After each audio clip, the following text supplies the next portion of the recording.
देखिए जंतुओं में क्या है, अनुकूलन। ठीक है बेटा। अच्छा बताइए आप लोग ठंडी में कैसा कपड़ा पहनते हैं? हाँ स्वेटर पहनते हैं, पहनते नहीं पहनते हैं? और गर्मी में हल्का सूती कपड़ा पहनते हैं। ठीक है, पहनते हैं बेटा। ऐसा क्यों करते हैं बताइए? हाँ क्योंकि ठंडी में ठंड लगती है, गर्मी में। ठीक है, इसीलिए ठंडी में गरम चाय पीते हैं, चाहे गरम दूध पीते हैं, और ठंडी में क्या करते हैं? आइसक्रीम खाते हैं, है ना जी? क्या करते हैं? क्यों? बैलेंस करने के लिए। ठीक है, तो बेटा क्या करते हैं हम लोग? वातावरण के हिसाब से क्या करते हैं? अपने आप को अनुकूलित करते हैं। ठीक है, वातावरण से क्या बनाते हैं? बैलेंस बनाते हैं।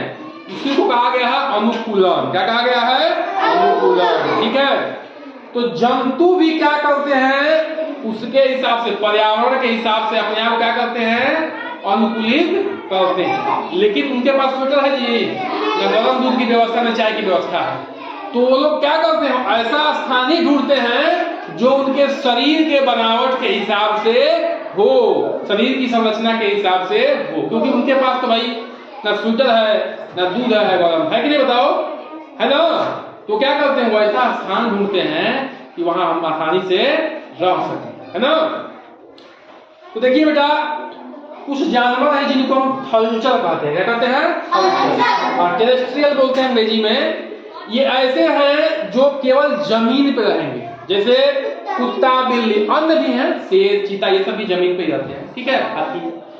तो क्या है, ये लोग जमीन पर ही रहेंगे, सोएंगे, खाएंगे, ठीक ना, वहीं पर सब कुछ करेंगे, अपना नित्य क्रिया भी वहीं पे करेंगे, सब कुछ क्रिया वहीं पे करेंगे। ठीक है, इसलिए इनको थलचर कहते हैं। कुछ ऐसे हैं जो जलचर कहते हैं, जिनको क्या कहते हैं? मछली। मछली हमेशा जल में रहती है।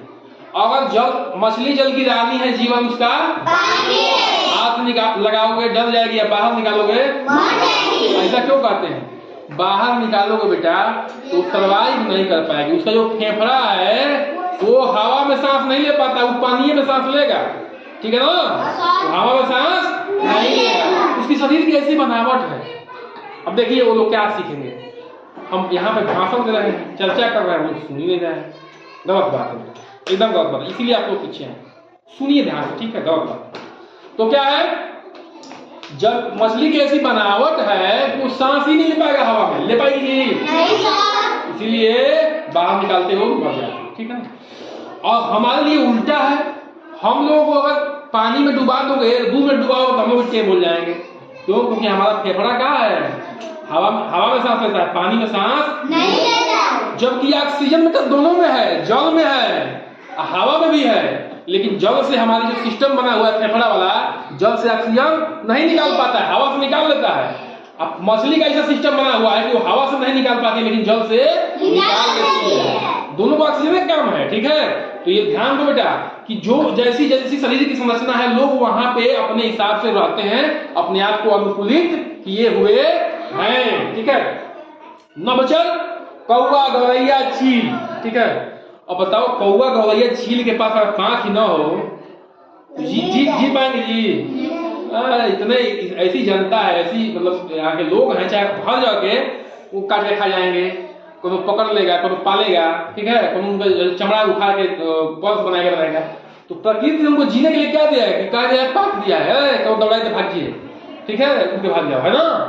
तो क्या करेंगे? उनका सिस्टम ऐसा है बेटा, वो लोग क्या कहते हैं? नवचर। नव बने आकाश, चर बने उसमें विचरण करने वाले, रहने वाले। ठीक है, तो उनको कहते हैं एरियल। क्या बोलते हैं बेटा?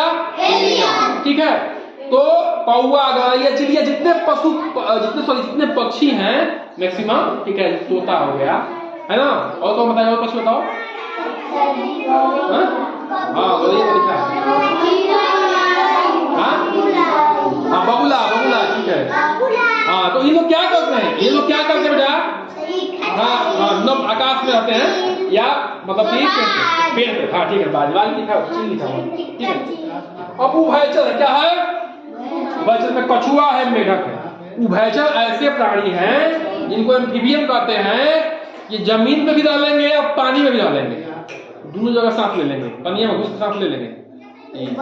ठीक है, मतलब पानी का मतलब मैक्सिमम टाइम गुजार सकते हैं उसमें। कछुआ पानी में भी गुजार सकता है, जमीन पे भी गुजार सकता है, मैक्सिमम अधिक से अधिक टाइम। मेंढक भी जमीन में भी रह सकता है और पानी में भी रह सकता है। तो इनको बोलते हैं उभयचर। क्या बोलते हैं? उभयचर। तो 4 प्रकार से बांटा गया है। एक थलचर जो जमीन पे रहते हैं, एक जलचर जो जल में रहते हैं, एक नभचर जो आकाश में रहते हैं, एक उभयचर जो जमीन और पानी दोनों में रहते हैं। ठीक है। अब देखिए आवास एवं अनुकूलन। आवास माने घर और उनके साथ समन्वय बनाना, यही अनुकूलन है। ठीक है। उसके लिए क्या क्या जरूरी है? तो भोजन की उपलब्धता। ये बताइए, आपको समर्थ पर गांव में भोजन नहीं मिलेगा तो आप रह पाएंगे? नहीं सर। देखिए क्या करना पड़ता है, सबसे बड़ा जरूरी क्या? भोजन जरूरी है। तो ये जंतु भी वहीं रहते हैं जहां उनको भोजन मिल जाए। वातावरण देखिए, खूब ठंडी पड़े या खूब गर्मी पड़े, पृथ्वी पे ये ऐसी ऐसी जगहें हैं जहाँ खूब ठंडी पड़ती है, कोई नहीं रहता वहां। जहाँ खूब गर्मी पड़ती है, कोई नहीं रहता वहां। ठीक है। तो वातावरण भी कैसे होना चाहिए? हमारे शरीर के हिसाब से होना चाहिए, या वातावरण ऐसा होना चाहिए जहां हम सांस ले पाए, ठीक है, अच्छे से रह पाए, जहां कोई शत्रु न हो, है कि नहीं है? अच्छा, रोज डकैती समाज पर में पड़े, रोज मर्डर होगा, रोज मारपीट होगा, तो आप लोग रहेंगे? नहीं सर। छोड़ के जाना पड़ेगा। ठीक है। ठीक है बेटा। तो क्या है, शत्रुओं से सुरक्षा भी चाहिए। किनको? जंतुओं को। अब कोई खरगोश है, शेर का गढ़ है यहाँ पे, मतलब खूब शेर है, कोई खरगोश वहां रह पाएगा? नहीं सर। नहीं रह पाएगा, मारे खा जाएंगे सब। कोई हिरन रह पाएगा वहां? नहीं सर, मारे खा जाएंगे सब। तो शत्रुओं से सुरक्षा चाहिए। और प्रजनन होती है जनसंख्या बढ़ाना।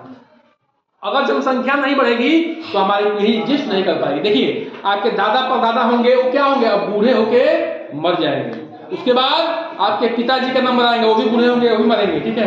उसके बाद आप भी छोटे होंगे, बड़े होंगे, बूढ़े होंगे, मरेंगे। मरना सबको है, जो आया है वो जाएगा। ठीक है।